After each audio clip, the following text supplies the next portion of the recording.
చాలామంది స్క్వాట్స్ అంటే భయపడతారు. స్క్వాట్స్ని ఎందుకు ట్రైన్ చేయాలని అంటే ఫ్రంట్ స్క్వాట్స్లో పడే చెమట, స్టేజ్ మీద పడే గౌరవం, దాన్ని ఎలా ట్రైన్ చేయాలంటే నువ్వు స్టేజ్ మీదకి ఎక్కినప్పుడు నీకు నీ లోవర్ బాడీని చూసి పబ్లిక్ మొత్తం అరిచే అరుపులకి నీకు ఇంకా హ్యాపీగా అనిపిస్తుంది.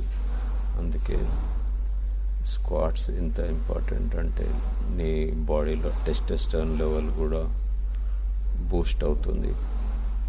దానివల్ల నీ బాడీ కూడా తెలియని ఎనర్జీ ఫీల్ అనిపిస్తుంది. అందుకే స్క్వాట్స్ని ట్రైన్ చేయాలి. స్క్వాట్స్ ట్రైన్ చేయడం వల్ల నీకు చాలా బెనిఫిట్స్ ఉన్నాయి. Thank you.